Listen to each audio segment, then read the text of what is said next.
How's y'all's week? How's y'all's day? Are you catching fish? Are you having a hard time? Are you doing boat stuff? Are you getting out there? Let me know in the comments. What are we leaning up on here, guys? What's this? Y'all remember what this is? Have y'all seen this in a while? I don't think you have. This thing has got a triple dig body count. Maybe even a 4 dig right now. Brooke and I just got done ripping some lips. Got the old cooler here. Got the old bubble box. This thing will keep your fish alive, especially if you're stocking a pond or you just want to keep your fish nice and fresh before you get to the house and do some cleaning on them. But make no mistake, guys, we know what this is. Everybody knows what this is. This right here is the Bass Raider, baby. We about to unleash the beast. It's fishing weather. I hadn't had this bad boy on the channel in a while. It's dirty from sitting under the shed. I did clean it some, but with a pressure washer, but it needs another cleaning because we've been in the swamp, guys. We have been in the swamp catching them. And there is no better boat than a little 10-foot John boat, 12-foot John boat, pond boat, whatever you want to call it, to get in the swamp and catch them.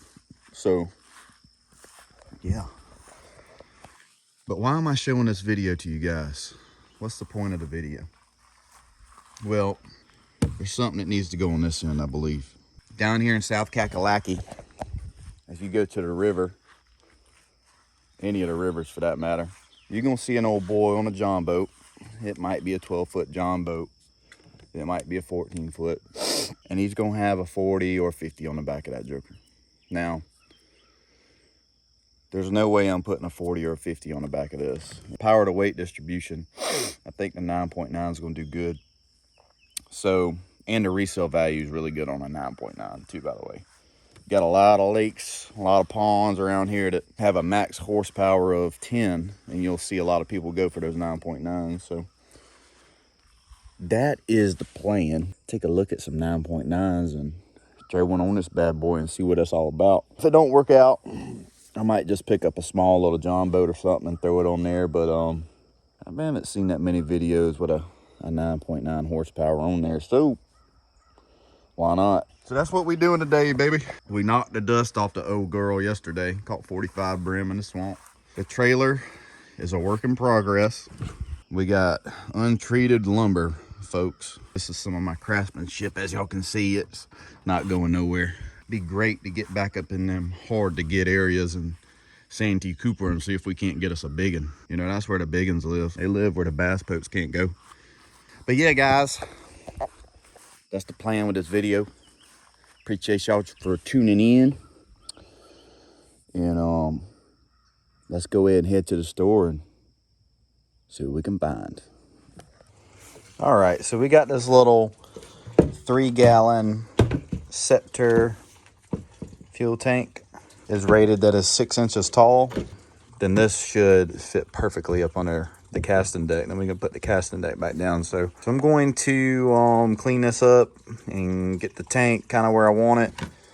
Get a layout. I need to be able to fill this bad boy up with the deck on. So let me go ahead and rearrange that, and then we'll show you what we figured out. All right, so I went ahead and just stripped the boat down completely. I took everything out of it. Filthy mess.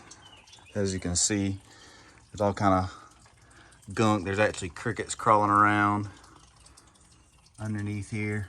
So I'm gonna go ahead and use this opportunity to give this thing a thorough cleaning. Doing another once over on it.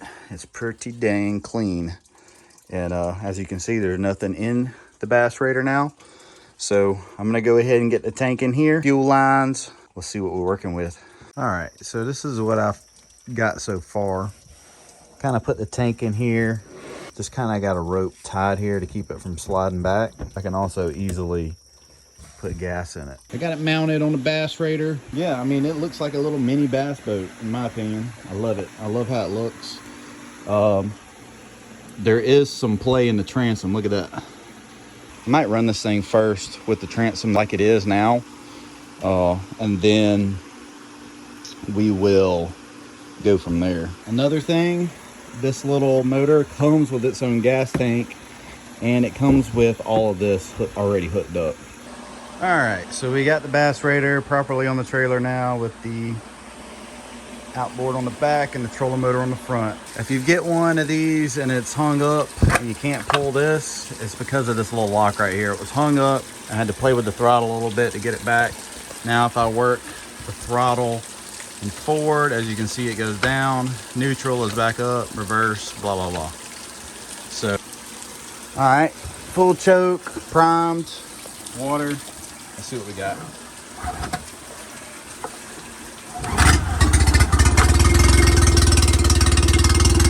Dang, dude, second bowl, brand new. Half choke.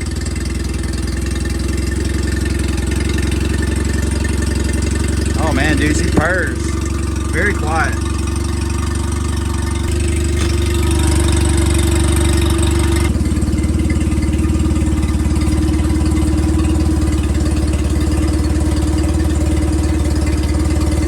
All right, so I got the transom saver in the second hole from the bottom.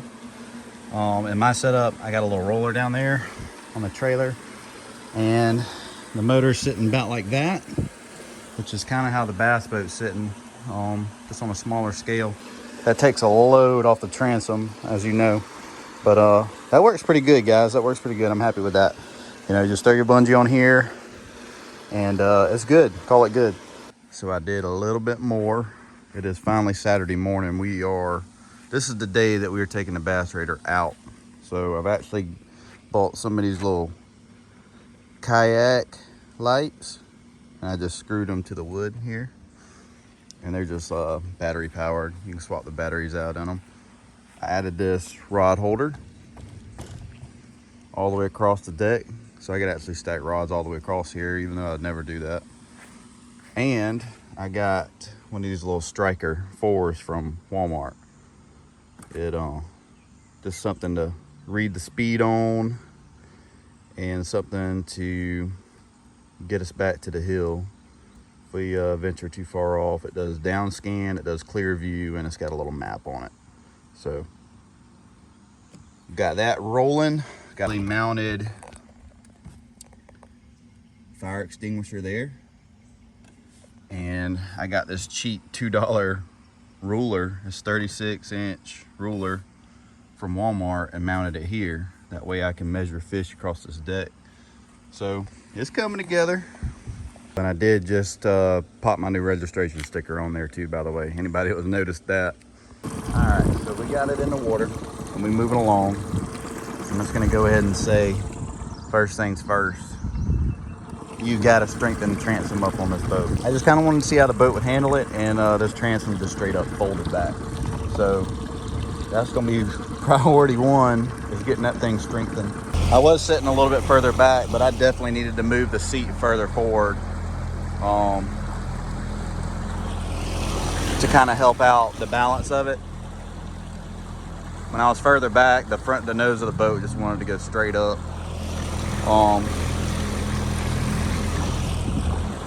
And obviously the transom got a little bit close to the water. Yeah, I'm just gonna cruise around, break this motor in slowly, and do a little bit of fishing, and definitely gonna have to go back to the drawing board with reinforcement of the transom, because this thing is definitely needs to be reinforced.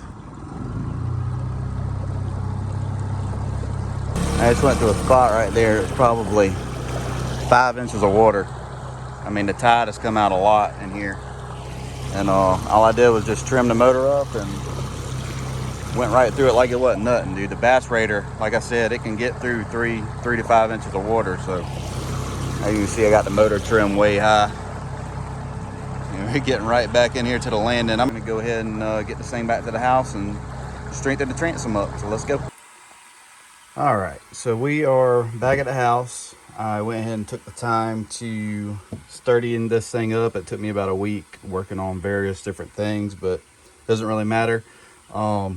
We started out with putting this rod bracing all the way through to the casting deck and tightening it down, and then had the motor on here to see how that was going to do, and it still wanted to flex the transom. So went back to the drawing board, and then the next phase, we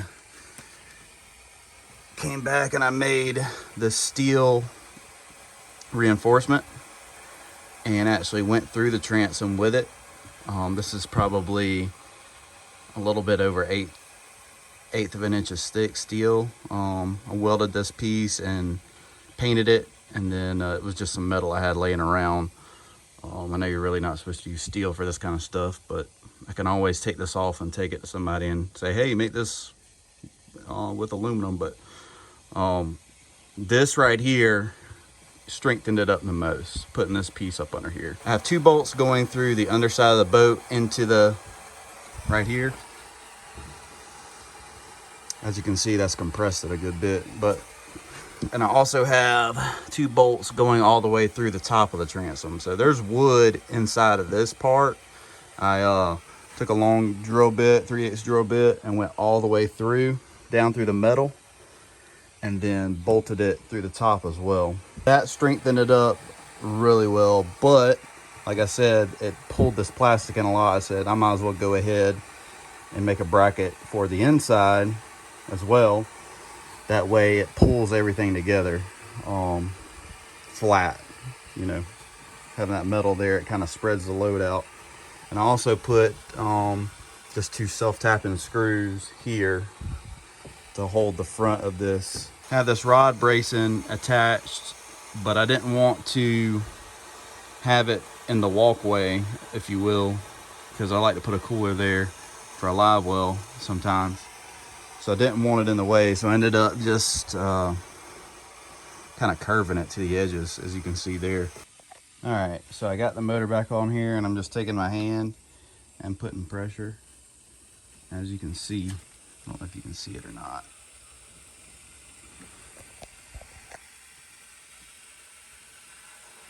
You can see those rod braces actually trying to straighten back out. I think they would do a lot better if I had them just going straight to the casting deck without a bow in them. But I mean, this thing is way better than what it was. You can see there is still some flex, but before, I mean, I could just take this thing and it was like it was moving in and out. So definitely way better than what it was. So let's see what happens. All right, we're in the water, and I've already run it a little bit without recording just to make sure I wasn't about to mess nothing up or get hurt or anything. But there is no more transom flex, guys. We definitely fixed that issue. One thing I noticed, I can't get it on plane. I mean, it's a nice little ride. Right now I'm going about 5 miles an hour.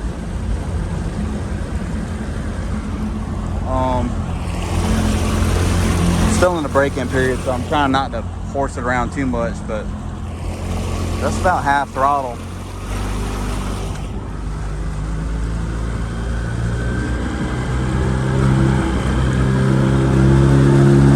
As you can see, the nose of the boat's probably 2 feet up in the air.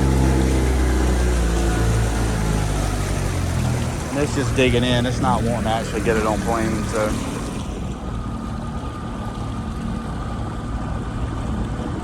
It's not a bad little cruising speed though. I mean, get up to about 7 miles an hour. Probably get up about to 7 miles an hour and cruise around. It's not terrible.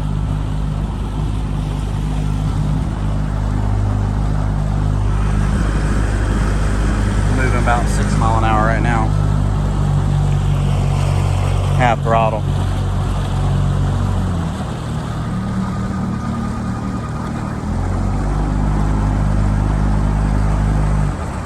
And this was with the trim in the second position, trim in the first position, and maybe help it get on plane a little bit better.